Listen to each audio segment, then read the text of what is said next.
ഉലകനായകൻ കമൽഹാസന്റെ നായികയായി തുടക്കം, എയ്ഡ്സ് രോഗിയായി ഒടുക്കം. മാദകനടി, ഒരു കാലത്തെ മാദകനടി നിഷ നൂറിൻ്റെ ദുരന്ത കഥയാണ് ഇപ്പോൾ സിനിമാ കേരള പറയുന്നത്. നിഷ നൂർ സുന്ദരിയായിരുന്നു. അവർ ജനിച്ചത് മദ്രാസിൽ. ചെറിയ പ്രായത്തിൽ തന്നെ അഭിനയ മോഹവുമായി ഒരുപാട് തമിഴ് നിർമ്മാതാക്കളുടെയും സംവിധായകരുടെയും അടുത്ത് പോയി നിഷ. അവരൊക്കെ നിഷയുടെ ശരീരം നുകർന്നു, പക്ഷേ റോളൊന്നും നൽകിയില്ല.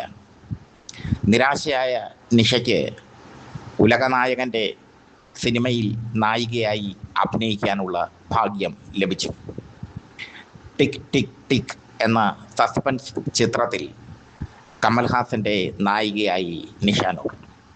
സ്വപ്നയും മാധവിയുമായിരുന്നു മറ്റ് നായികമാർ. ഒറ്റ ചിത്രം കൊണ്ട് നിഷ നൂർ തമിഴ്നാട്ടിൽ തരംഗമായി മാറി. പക്ഷേ പുതിയ നടികളുടെ വരവായിരുന്നു അക്കാലത്ത് ഉണ്ടായിരുന്നത്. മാധവി, ഭാനുപ്രിയ എന്നിങ്ങനെയുള്ള നടികൾ തമിഴ് സിനിമയിൽ കടന്നു വന്നു. നിഷ നൂറിന് അഭിനയിക്കാനുള്ള ഒരു കഴിവ് ഉണ്ടായിരുന്നില്ല. ശരീരപ്രദർശനം കാണിക്കാൻ മാത്രമേ അവർക്ക് കഴിയുമായിരുന്നുള്ളൂ.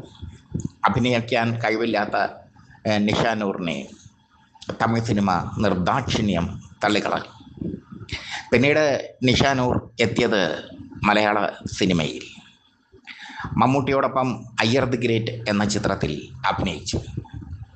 പക്ഷേ ആ സിനിമ കേരളത്തിൽ ശ്രദ്ധിക്കപ്പെട്ടില്ല. ഭദ്രൻ സംവിധാനം ചെയ്ത ക്ലാസിക് മൂവിയായിരുന്നു അയ്യർ ദി ഗ്രേറ്റ്. ആ സിനിമ കേരളത്തിൽ പരാജയപ്പെട്ടെങ്കിലും തമിഴ്നാട്ടിൽ വലിയ വിജയമായി മാറി. എന്തായാലും മമ്മൂട്ടിയും ഗീതയും പ്രധാന വേഷത്തിൽ അഭിനയിച്ച ആ ചിത്രത്തിൽ നിഷ നൂറും ഉണ്ടായിരുന്നു. പിന്നീട് മലയാളത്തിലൊരു ചിത്ര തരംഗം കടന്നു വന്നു. ആദ്യ പാപത്തിലൂടെ പി ചന്ദ്രകുമാറാണ് ചിത്ര തരംഗം കൊണ്ടുവന്നത്. ആദ്യ പാപത്തിൽ അഭിലാഷ നടത്തിയ സദാചാര ലംഘനം, പരിപൂർണ നഗ്നയായി അഭിനയിക്കാൻ കാണിച്ച ധൈര്യം ചിത്രങ്ങളുടെ പൂക്കാലത്തിന് വരവൊരുക്കി. അഭിലാഷ നായികയായ ചിത്രങ്ങളിലൊക്കെ നിഷ നൂറും ഉണ്ടായിരുന്നു. എൻക്വയറി അടക്കമുള്ള ചിത്രങ്ങളിൽ പരിപൂർണ നഗ്നയായി നിഷ നൂർ അഭിനയിച്ചു. നിഷ നൂർ നഗ്നയായി കുളിക്കുന്ന രംഗം കാണാൻ പ്രേക്ഷകർ ഇടിച്ചു കയറി എൻക്വയറി എന്ന സിനിമയ്ക്ക്. തിരുവനന്തപുരത്ത് ശ്രീബാല തിയേറ്ററിലായിരുന്നു എൻക്വയറി പ്രദർശിപ്പിച്ചത്. 50 ദിവസമാണ് ആ ചിത്രം ഓടിയത്. KS ഗോപാലകൃഷ്ണനായിരുന്നു സംവിധായകൻ.